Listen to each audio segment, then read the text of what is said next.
You've been taught to hold on, to cling, to grasp tightly, to people, to outcomes, to identities, to attach yourself to what makes you feel safe.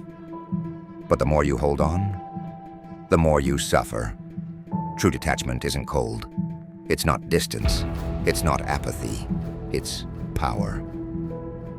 Detachment is not that you should own nothing, but that nothing should own you. You can love without clinging. You can work without obsessing. You can care deeply and still let go. Detachment doesn't mean you give up. It means you stop chasing what was never yours to control.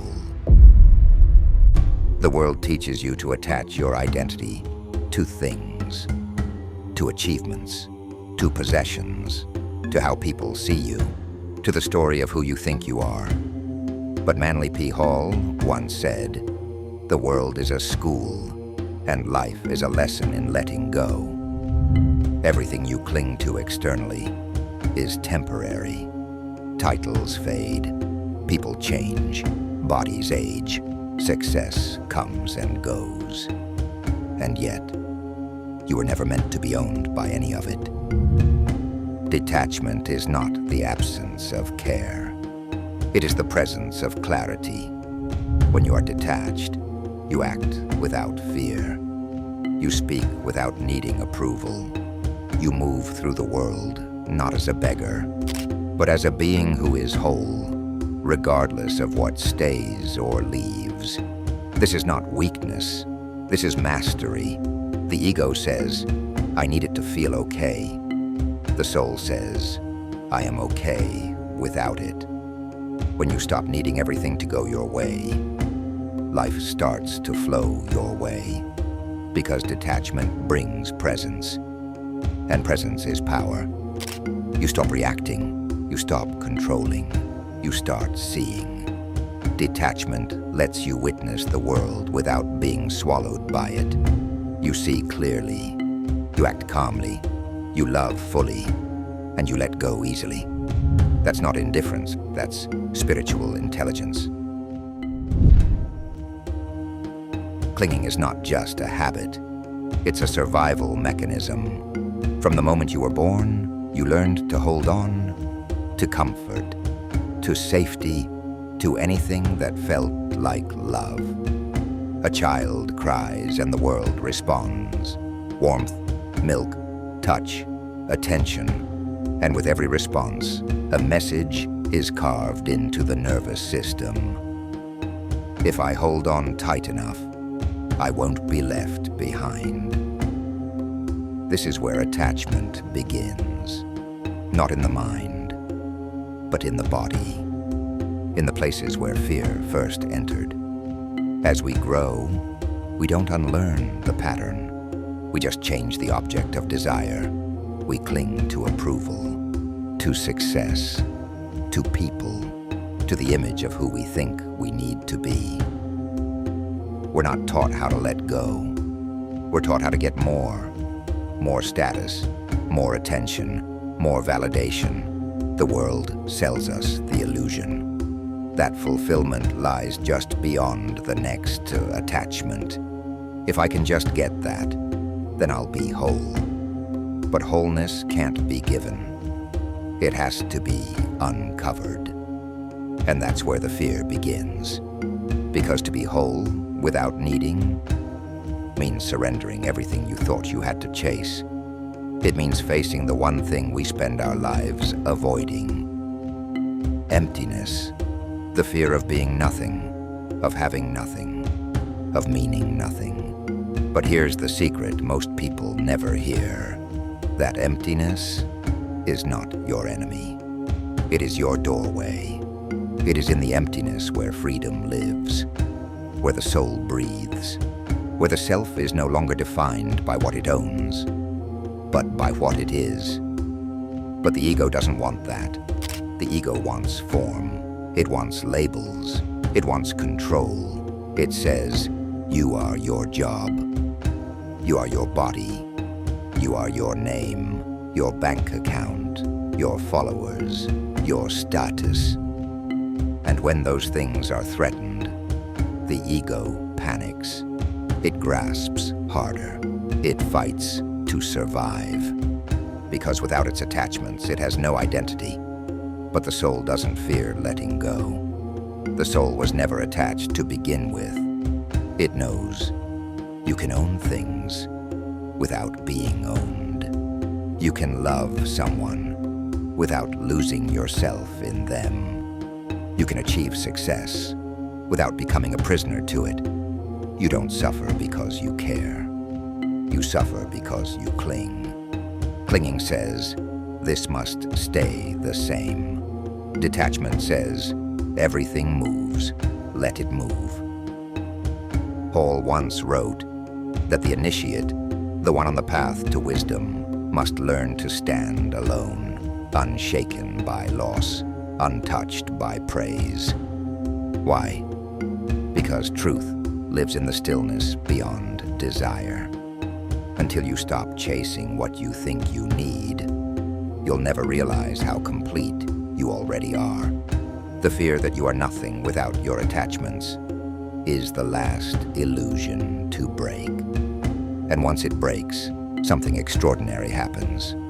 Silence becomes strength. Stillness becomes power. Emptiness becomes space. Space to become, to create, to live without fear. Because when nothing owns you, you finally belong to yourself. Attachment is rarely about love. It's almost always about control. Control of outcomes, control of perception, control of emotion, control of what we fear might change. We say we want connection, but what we often seek is ownership. Not in a cruel way, in a desperate way. A silent whisper from the ego, if I can just keep everything in place, I'll be safe. But life was never meant to be kept in place. It moves. It dissolves. It evolves. It slips from your grip when you try to freeze it. And that's what hurts. Not that things end, but that we thought they wouldn't. The mind believes, if I just try hard enough, plan carefully enough, love deeply enough, I can stop things from changing. But this belief is an illusion, a trick of the conditioned mind. Control is not power. It is fear in disguise. The more we try to grip reality, the more reality pushes back. Because nothing wants to be caged. Not people, not emotions, not time itself. As Hall once said, the wise man does not attempt to bend life to his will, but instead seeks harmony with its laws. And one of those laws is this: all things are impermanent. What you own can be lost. What you love can leave. What you built can fall. But what cannot be taken is your ability to remain centered in the face of it all. That is true power. That is detachment. Control says, don't change. Detachment says, if you change, I will still be whole. Control says, do not leave me. Detachment says, if you go, I will still be free. This isn't cold. This is clarity. Because when we control, we disconnect from reality, from others, from ourselves. We move from presence to possession, from trust to tension. But the more we let go of control, the more we actually gain influence. Because we are no longer reacting, we are responding. When you no longer need someone to behave a certain way to feel at peace, you are free, and so are they. When you no longer need the world to validate your worth, you are no longer a slave to it. This is the paradox of detachment.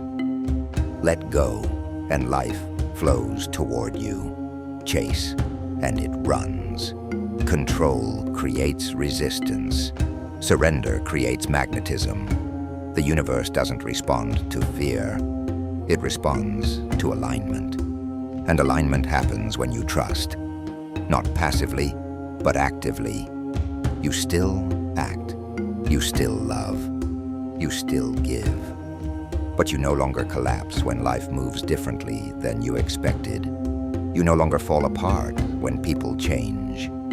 Because you've stopped trying to own what was never yours to own. You've stopped resisting the rhythm of the real. The mind wants order, but the soul wants truth. And truth is not always tidy. It is not always predictable, but it is always liberating. When you surrender the illusion of control, you begin to touch the edge of peace. Because control is fear of change, and detachment is faith in your ability to survive it. Detachment is not a switch you flip. It's a practice, a discipline of the soul. Something you return to again and again until it becomes your nature. And it begins in the smallest moments, not with dramatic endings, but with subtle awareness. You feel a wave of fear rise, a clench in the chest, a thought that whispers, "What if I lose this?" Pause. Watch it. That's the practice of witnessing, instead of reacting. Most people live in automatic attachment. They don't see the grip. They only feel the pain when it slips. But you can choose to see the grip before it breaks. You can feel when your peace is being outsourced. You can notice when your self-worth becomes tangled in outcomes. And when you notice it, don't fight it. Just breathe. Breathe into the place that wants to hold on. Breathe into the fear, the story, the need. Inhale clarity. Exhale control. This is how detachment grows. Not through force, but through presence. Start your mornings in stillness. Before the world touches you, return to yourself. Sit. Breathe. Let the noise settle. Ask yourself, where am I clinging today? What am I afraid to lose? What do I think I need in order to feel whole? And then let it rise, all of it. Not to judge, but to release. Awareness is the beginning of letting go. Throughout your day, become the observer. When someone criticizes you, pause. Are you reacting to defend your image? Or can you remain rooted in your truth? When something doesn't go your way, pause. Can you adjust without collapsing? Can you shift without losing center? Detachment is not withdrawal. It is inner anchoring. You still participate in life. You still love. You still create. You still dream. But you stop confusing the outcome with your identity. This is emotional sovereignty, and it takes time. You won't get it perfect. Old attachments will rise. Old wounds will beg for attention. But now you know how to respond. You return to breath. You return to now. You return to the place inside you that is untouched. The more you practice detachment, the more you rewire your nervous system. You teach your body that it can survive without clinging. You show your mind that uncertainty is not death. You begin to replace, "What if I lose it?" with, "Even if I do, I remain whole." This is not emotional numbness. It's emotional maturity. This is not spiritual bypassing. It's spiritual presence. You're not escaping life. You're meeting it with open hands. And with open hands, life can flow. Not controlled, but trusted. Detachment is not about doing less. It's about holding less. Less fear, less need, less tension, so you can carry more love, more truth, more freedom, Not because you forced yourself to let go, but because you've remembered that what's real cannot be taken. What's real lives within you.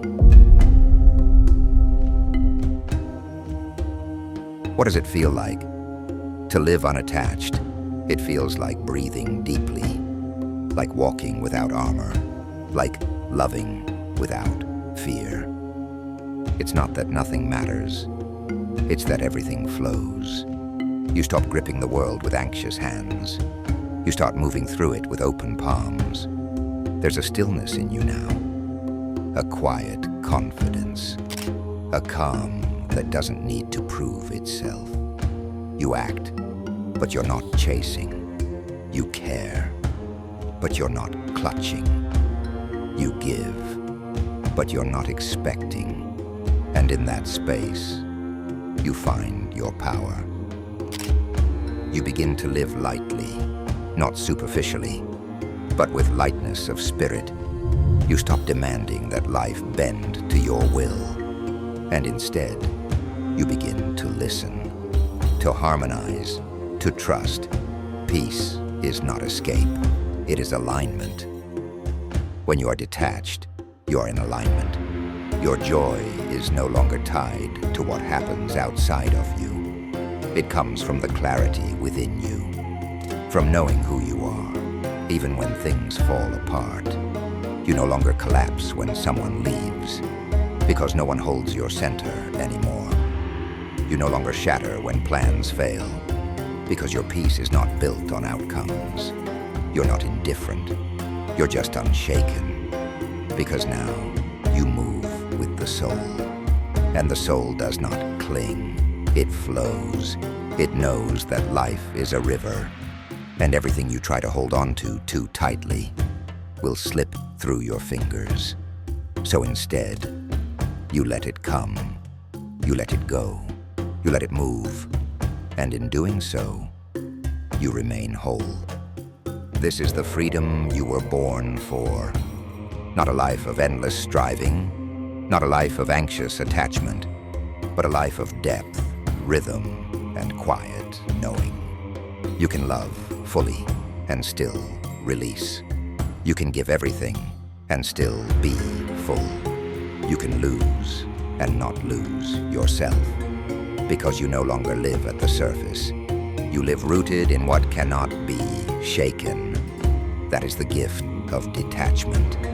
You have stopped being owned by fear, by desire, by expectation, and now you belong to yourself, fully, finally, freely.